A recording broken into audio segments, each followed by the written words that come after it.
Over the years, we've discovered a lot of scrapped content throughout the FNAF franchise. Whether it's scrapped characters or game mechanics, it's all very interesting. So here's a list of the top scrapped animatronics and content of FNAF. For scrapped content of FNAF 1, it mainly all has to do a lot with Foxy, because Scott Cawthon told us that he had a very hard time coming up with this, character. And he actually had a Beaver that was going to be in place of Foxy instead of what we have now. Now, I always thought this was really interesting because the game that came prior to Five Nights at Freddy's was a game that was called Chipper and Sons, which actually is what led Scott to start making Five Nights at Freddy's. You see, the reviews of this game, unfortunately, were very, very bad. He got a lot of hate from making this game, and one of the things that was said was that the Beaver character looked like a really scary animatronic, and that's what led Scott to make Five Nights at Freddy's. And so Scott originally had planned to actually have a Beaver as one of the characters, just as a tribute to Chipper from Chipper and Sons. But he ended up scrapping this, maybe because of the sadness of just, that project failing, and he decided to do something different.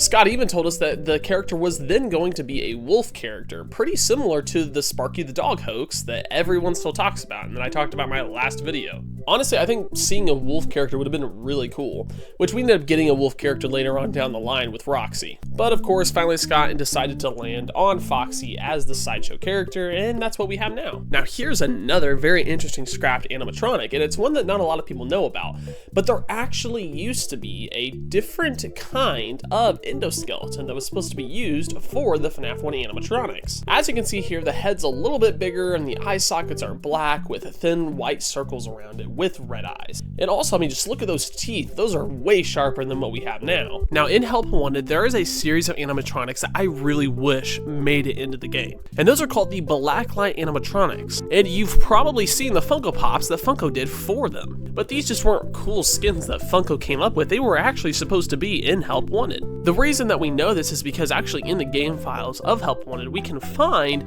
the skins and designs for these animatronics except for Foxy. But Freddy, Bonnie, and Chica have complete design skins and look like that they were going to be used in the game. Possibly in the main hub area, when you have the blacklight mode turned on, you could possibly make the show stage open up and then have this whole sequence where they do a performance, which would have been so cool. Now, we do get to see a version of Blacklight Bonnie in like the glitched parts in the service game, but however, since it's so dark, you really can't really tell that it is like his blacklight form, but it actually is. This would have been such a cool addition to the game, and I really wish that they had kept these animatronics because they are so cool looking. Now, here's one that's a little bit interesting to me, and it's the fact that Spring Bonnie was once on the teaser poster for Help Wanted. Was Spring Bonnie actually supposed to be in Help Wanted? Because then later they went back and replaced Spring Bonnie, but he truly was on a teaser picture. And seeing that in VR would have been absolutely insane. Also, something else that's interesting was that Glitch Trap was actually just supposed to be a reskin of Springtrap. Because in the game files, for Glitch Trap, we actually find the prototype version, which is supposed to be a very similar version to just Springtrap. But they obviously ended up scrapping this and decided to go with the Glitch Trap version that we know of now today. Now, in FNAF 2, there's also some pictures and sprites of the puppet that were never used throughout the game. One of them looks like it was supposed to be used for having the puppet appear in your office like some of the other characters do. This sprite is complete with strings and the cross hanger. Now, this would have been really cool, but it ended up not making it into the game. There was also a sprite of Toy Chica that was not used that looks like it would have been used for when you have your mask down and how Toy Bonnie scans you. It seems like Scott was going to have Toy Chica do the exact same thing.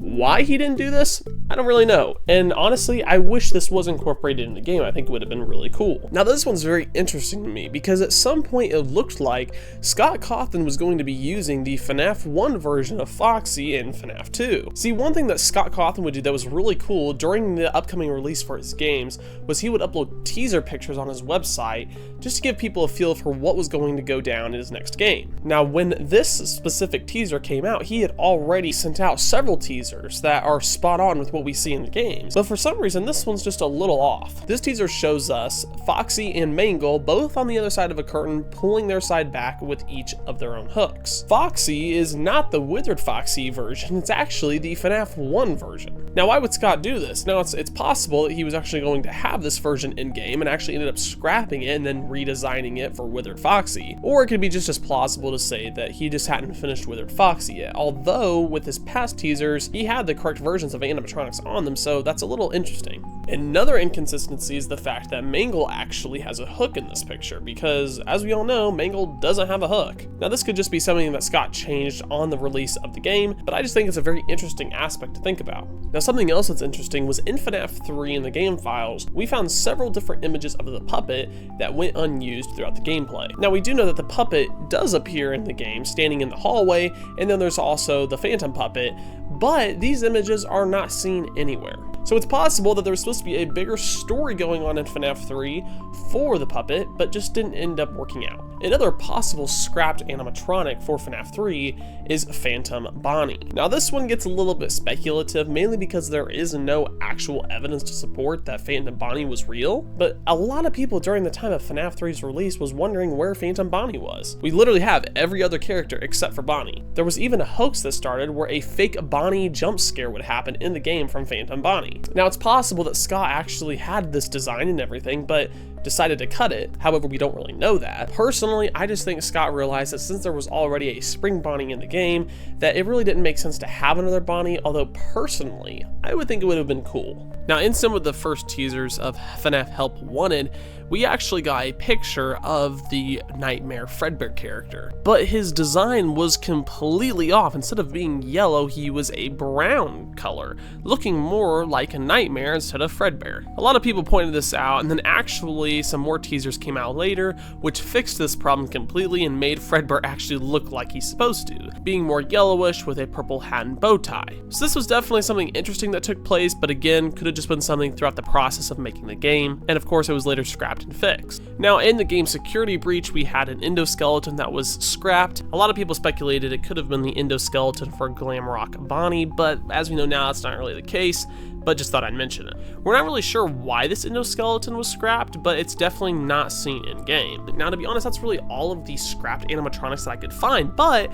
throughout the FNAF franchise, there's a lot more of scrapped content. One interesting piece of scrapped content that I found was merely in the FNAF 1 game trailer that Scott Cawthon has posted. In this trailer, there are 3 very interesting things that take place that we do not see in game. For one, we see Bonnie running down the hallway, complete with an animation and everything, but obviously, we don't see that, which I think is very interesting that it's being shown in this game trailer. Something else that also happens is Bonnie actually removes his mask and stares into the camera with his endoskeleton face. Now, I have a theory about this. This possibly could have been the original Bonnie jump scare, but then later was changed to be a little bit more scary with what we have now. And then last but not least is the famous image of the animatronics all staring at you through the cameras. Now, a lot of people have claimed that they've seen this happen, but personally, I believe that if this did happen, it was in very early versions of the game and doesn't exist anymore, although it still is in the game files. So yeah, a lot of scrapped content with just the game trailer. But actually, in the original gameplay footage that Scott uploaded, there are a couple interesting things that we find. For one, there was actually supposed to be a lives counter for the game, but was actually later cut.